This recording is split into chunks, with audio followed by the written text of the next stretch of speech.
On va prendre la direction de Londres où nous attend Clément Le Goff, à présent pour notre rubrique Sans frontières. Et on va parler d'un problème aux États-Unis, au Royaume-Uni, pardon. Ce sont les fuites d'eau. C'est un véritable fléau. Rendez-vous compte, il y a un chiffre impressionnant. 3 milliards de litres d'eau sont gâchés par jour outre-Manche. Et des députés s'inquiètent. Le pays pourrait à terme en manquer. Clément, bonjour.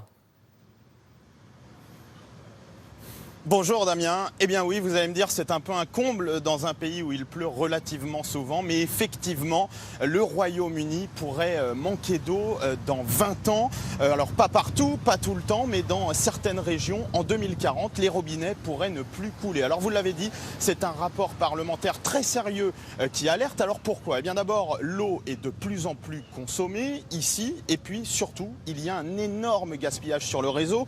Depuis 1989, la distribution de l'eau a été privatisée ici au Royaume-Uni et les infrastructures sont vieillissantes, elles sont souvent mal entretenues. Je vous propose de regarder ce reportage réalisé par Charline Madini et Léna Soudre. Un geyser en plein cœur de Londres, des fuites de canalisation à répétition, une rue inondée à cause d'une conduite qui éclate. Ou encore, le plafond du Parlement britannique qui prend l'eau. J'espère que je pourrai finir avant l'inondation. Ces fuites d'eau, un fléau au Royaume-Uni. 3 milliards de litres d'eau par jour sont perdus. C'est 1000 piscines olympiques. Le problème vient d'être soulevé par un rapport parlementaire écrit par cette députée. Et son constat est sévère. Nous n'avons jamais réalisé vraiment à quel point, ici, l'eau était précieuse et à quel point nous sommes proches d'en manquer. Dans 20 ans, nous ferons face à une crise si nous n'agissons pas dès maintenant. Et j'espère que nous n'arriverons pas à un point où lorsque les gens ouvrent leur robinet, il n'y a pas d'eau. Alors, pour remonter la source du problème, il faut tendre l'oreille. Chaque jour, ce spécialiste tente de détecter les fuites à la recherche de l'eau qui s'échappe de nos tuyaux. Ce qu'on cherche, c'est le son de l'eau qui s'écoule. Normalement, lorsqu'il y a une petite fuite, on entend un léger sifflement.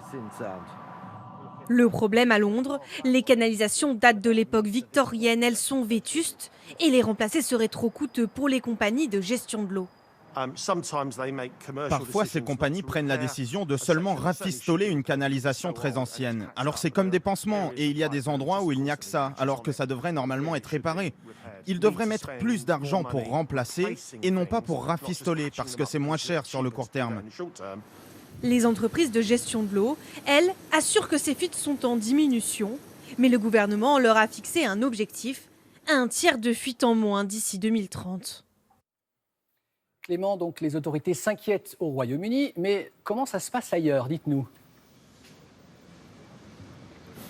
Alors, ce n'est pas spécifiquement un problème britannique. Les fuites d'eau, ça concerne quasiment tous les pays. En France, par exemple, on estime que 20% de l'eau est perdue, ce qui signifie qu'un litre d'eau potable sur 5 n'arrivera jamais jusqu'à votre robinet. Et chez nos voisins, c'est encore pire. En Belgique, en Italie aussi, surtout 38% de pertes, rendez-vous compte.